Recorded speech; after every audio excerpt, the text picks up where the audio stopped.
बिल्कुल ऐसे ही है कुछ डेफिनेटली सी, जैसे जैसे मॉडर्न होता जा रहा है ज़माना तो एक्सरसाइजेस में भी चेंजिंग्स आ रही हैं। पहले हम सोचते थे कि डायबिटिक पेशेंट है तो वो जनाब ज़मीन के अंदर की सब्ज़ी नहीं खा सकते, तो आज पता चलता है कि वो खा सकते हैं। तो बहुत सारी चेंजिंग आ चुकी है डेफिनेटली। जितनी क्या नाम है रिसर्च हो रही है तो उतने मामला और ज़्यादा अच्छे भी हो रहे हैं और कई चीज़ें उसमें से ख़त्म भी की जा रही हैं। लेकिन स्ट्रेस से किस तरह बचा जाए?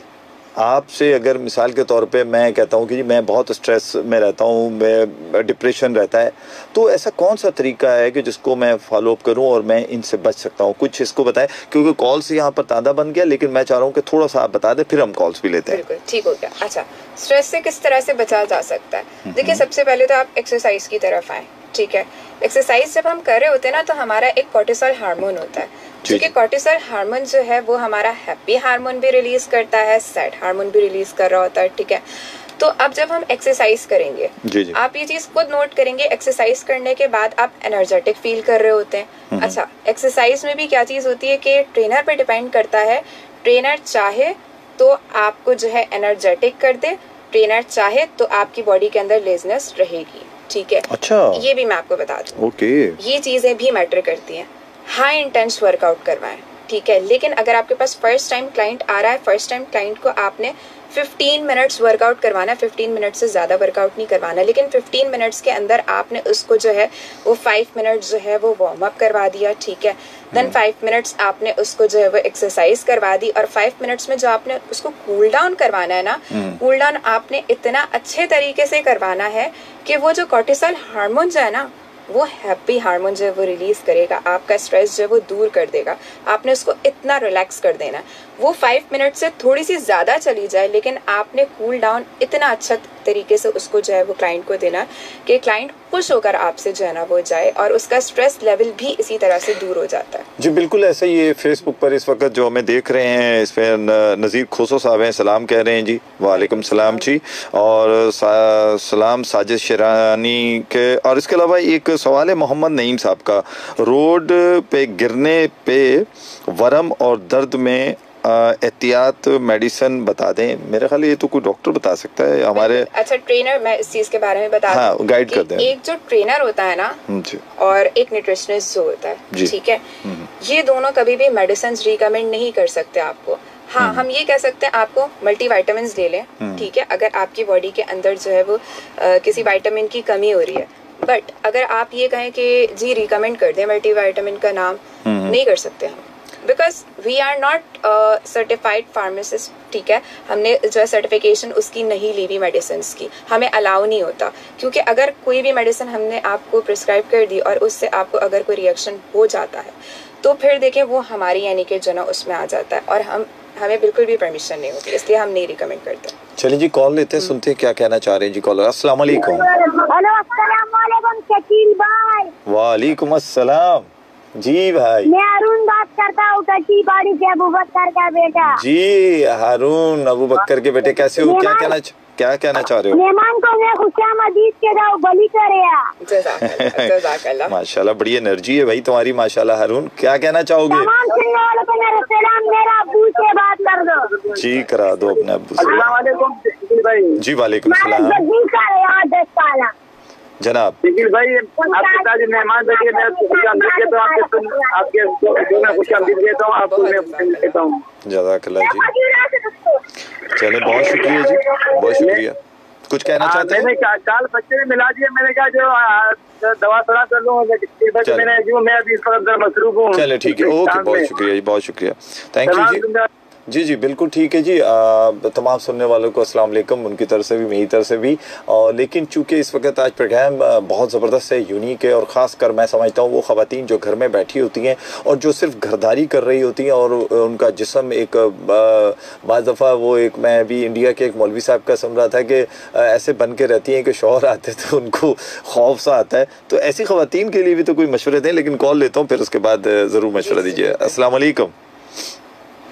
हेलो, अस्सलाम वालेकुम, राहिला बात कर रही हूँ शकील भाई। वालेकुम सलाम, क्या बात है? मैंने तो अभी खवातीन की बात की और आप आ गई माशाल्लाह।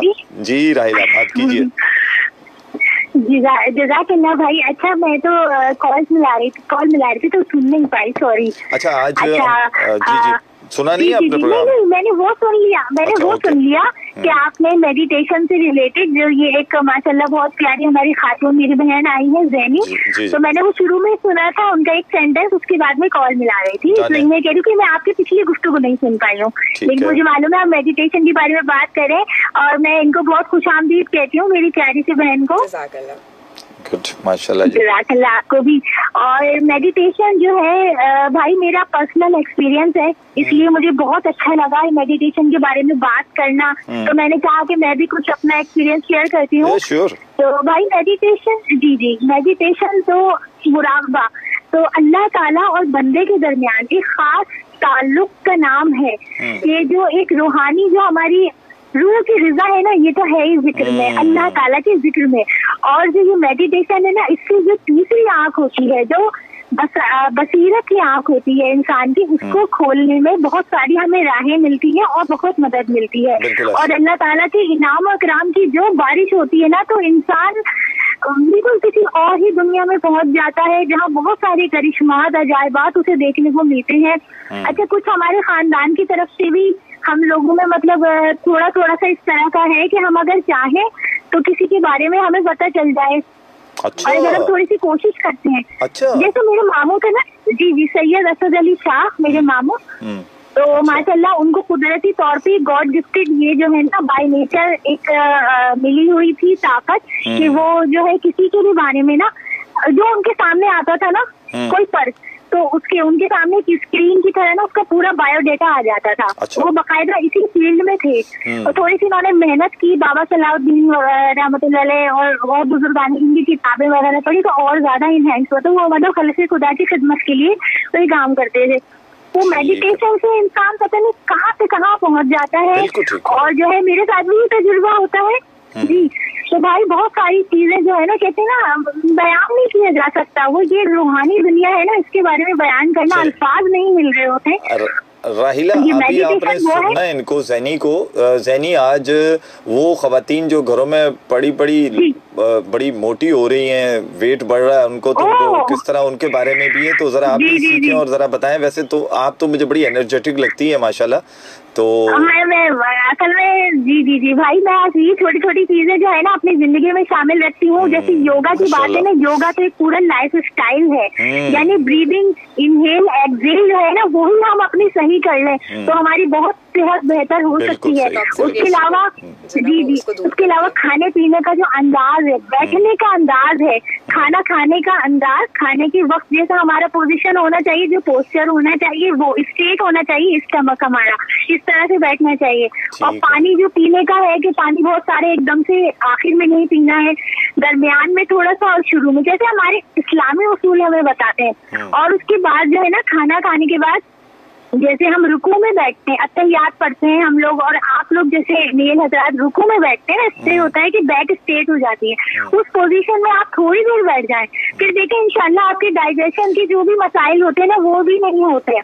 और इस तरह योगा की बहुत सारी एक्सरसाइज है, सांस लेने की एक्सरसाइज है, जैसे ये जो इस दौर में फ्लू वगैरह हो जाता है ना, जो मिलकर बदलता हुआ मौसम होता है। राहिला, मेरा ख्याल है कि मैं किसी दिन आपको यहाँ बुलवाता हूँ और मैं सोच रहा हूँ कि आपके साथ भी बैठ के प्रोग्राम करते हैं।